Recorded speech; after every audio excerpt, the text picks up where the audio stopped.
What does the Tertiary Education Trust Fund mean when it talks about governance, social development, and internal security? Governance comprises all of the processes as undertaken by the government of a country through the laws, norms, power, or language of an organized society. It relates to the processes of interaction and decision-making. Social development is about improving the well-being of every individual in society so that they can reach their full potential. The success of society is linked to the well-being of each and every citizen. Internal security is the act of keeping peace within the borders of a sovereign state, generally by upholding the national law and defending against internal security threats. Governance, social development, and internal security together form one of the key thematic areas that TETFund is convinced could benefit from research. Applied research provides accurate and timely information and plays a vital social role, assisting our government and businesses to develop services, policies, and products that are responsive to an identified need. TETFund's Executive Secretary, Professor Suleiman Elias Bogoro, has promoted the concept of research and development being the pillar of any developing country. For too long, the Nigerian university system, our tertiary institution, had emphasized more, that's including the polytechnics and the colleges of education, have emphasized more teaching than research. Well, they are supposed to be complementary, but it was actually wrong. Teaching does not improve research necessarily, but you would agree with me that research is obligatory facilitation for the quality of teaching. So that is why we're deliberately focusing on research now. And take it or leave it, the ranking of the topmost, the Ivy Leagues of this world, universities, Cambridge, Oxford, Harvard, Yale, we can go on and on. I tell you, it has to do with the quality of research, particularly the faculty. You have to look at the quality of faculty. Those research equipment will be derelict if you don't have personnel that have capacity to operate them. That is why TETFund intervention, besides the research component, which we are supporting, we have the academic staff training and development intervention. Largely, until recently, or almost exclusively until last year, when we now introduced postdoc. For TETFund, we have two major windows for research. We have the what we call institution-based research grant, which is just 2 million maximum. And we had only 10 million per institution. Until last year, I made a case to the Board of Trustees, and they approved 50 million now, each institution, every year. And for 2 million, you better know that that means you have not less than 25 grants for a particular institution, which is not very bad. For the NRF, which is a bigger one, National Research Fund of TETFund, which you've been reading in the papers, that is a bigger one. For IBR, it's for basic research. But for NRF, National Research Fund, up to 50 million is for applied research. Backing his conviction that this is the way Nigeria can make the final breakthrough in technology and manufacturing, he formed a standing committee on research and development to work with his management team and come up with a framework for industrialization and innovation in Nigeria. A lot has been said about the role of research in Nigeria's past, especially in the academic world. However, very little has been achieved through those initiatives until now. Professor Umar Pate is a member of TETFund's Standing Committee on R&D. He explains why this innovation by TETFund is unique.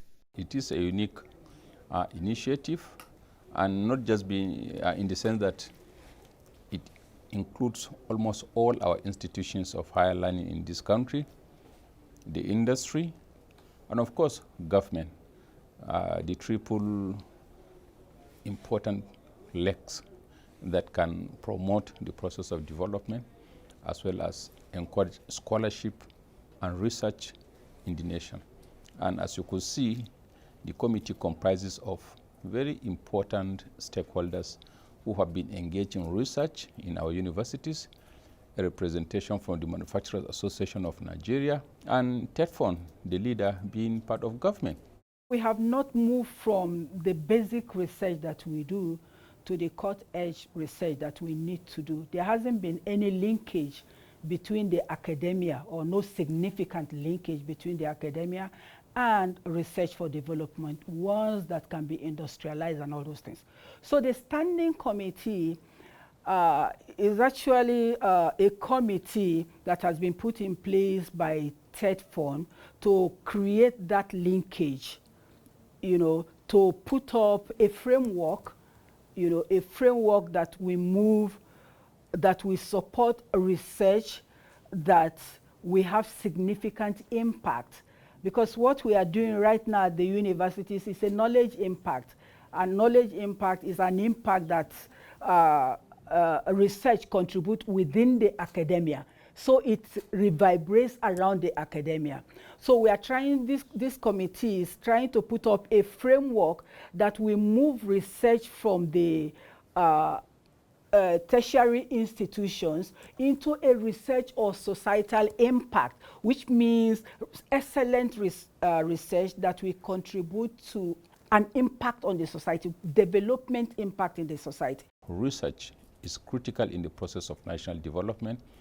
And where do you get research mostly? They come from our universities, and the users of products of research mostly are the industries and the citizens. So you could see a linkage, just like almost everyone said in the during this conference, that we are far behind, we are lagging behind in research and development. We are mostly people who consume what other people have produced based on their own efforts. Now it is our time also to become far more serious, respect what we could do, and produce what we need so that we could preserve our own economy. The objective of TETFund is to recalibrate the thinking of the nation, creating a culture of perpetual development. TETFund is working to create a system of continuous improvement. The paralyzing effect that the COVID-19 pandemic had on the Nigerian economy in 2020 sent a strong signal that Nigeria can no longer wait to industrialize. Therefore, research and development is now an urgent matter. With the little shock we got during the COVID-19 experience, it shows you that at some point you must look inwards, utilize what you have, because there could be moments when boundaries will be closed. Frontiers of other nations will not be open to you. So what do? How do you get medicines for your people? How do you access essentials for them? Especially when the international market cannot even give you the money that you require. So as they say, necessity is the mother of invention. And now it has dawned on all of us that, look, the future of Nigeria is here and now. The future of Nigeria is being shaped through the instrumentality of this committee. Therefore, we have to utilize the brains of our people to do research, and then this research must be translated into concrete products. I'm happy to say that as I talk to you, we've approved 6 research grants, with one from University of Ibadan. Well, I think there is a second one, whether it's Ibadan, Unilag, and I think you do Sokoto also, and I think Oka, Unizik, I think they partnered. But we had one that was exclusively UI earlier, so that may be a second one. Then we have, of course, you do Sokoto, University of Jos, and Unizik. With the Vice Chancellor in Unizik personally leading this thing. Then we have that of NAFDAC, with the DG herself, Professor Mojisola Adeye, as the principal investigator of this particular therapeutic drug, research. There were 1 or 2 proposals that did not scale through for the purpose of initiating production of a ventilator. We just hope we will continue to improve on that. Nigeria can thrive with a new philosophy regarding processes that continuously improve operations and involve all citizens moving towards a knowledge economy. TETFund sees improvement in governance and social development as a gradual and methodical process. Our hope is that our report, which is a rare thing in Nigeria, the first of its kind, would cause government to establish research and development foundation for the development, economic development and physical development of Nigeria. As I said in my introduction, there is no country that has achieved without this research and development backing its programs. So we hope that the report and the foundation will now be a base to propel, enhance the key planning of government for developmental situation in the country. So far we have had development. I mean, there are but we must plan for development. We need proper governance framework. This is why one of the committees here is focusing on issues of governance, social development, as well as internal security. You do not have security, there will be no conducive environment for anybody to do any research.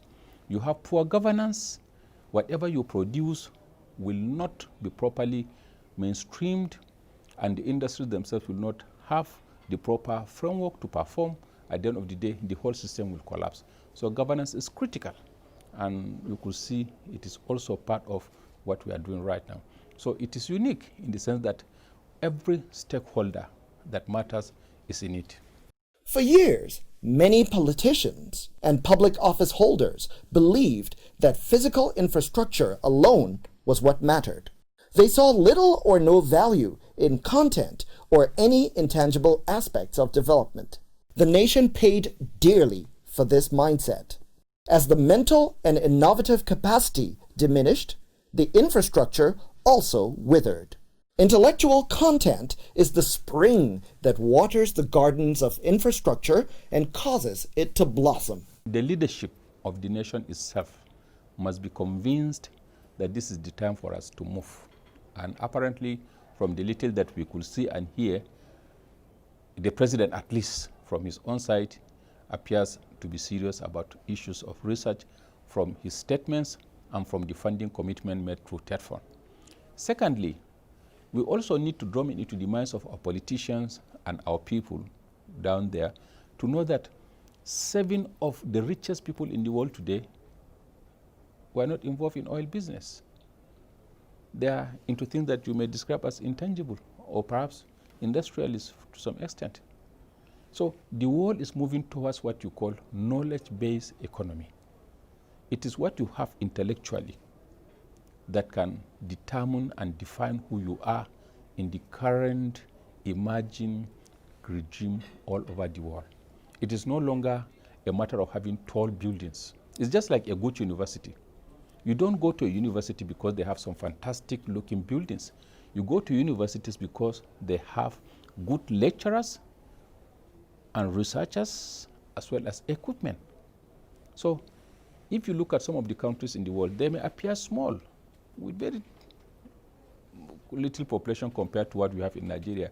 Yet they are super rich, not because they have oil, not because they have tall buildings, but because they have intellect and they have people who can think. And based on what they could produce intellectually, they translate that into products, and people depend on them. Corruption is like a cancer that has plagued Nigeria for many years. Corruption is perhaps the biggest obstacle to good governance and social development. Proper research on where it starts, how it perpetuates itself, and ultimately how to defeat it is the most effective way to solve the problem. Research empowers us to understand the enemy in order to fight it to a standstill. Who are those likely to commit burglary or armed robbery? Or who are those likely to be engaged in corrupt practices? Who are those likely to be arrested by police? What sections of the town or the country are more subject to what type of criminality? For example, it will be understandable that you do not expect people in rural areas to be guilty of corruption, because the corruption as we know it in terms of looting of government treasury, because they are not exposed to it, they don't have the opportunity, and that the people are likely to be exposed are those who are working in the public sector, and perhaps in collaboration with the private sector, and in the collaboration with the elite professions like lawyering, banking, accounting, quantity surveying, architecture, engineering, and the like. Now, the point I'm trying to make is that you do need research, okay, to be able to have this knowledge. And this knowledge will allow you to have anti-crime, anti-corruption policy. And such knowledge will also allow you to plan against them in terms of prevention and in terms of control, even correction. So to that extent, the matter of research and development, or more appropriately to me, research for development, applies not only to material aspects of living, but even socioeconomic and political aspects of living, of which the question of corruption is an example. The greatest tool Nigeria has to guarantee internal security is the criminal justice system.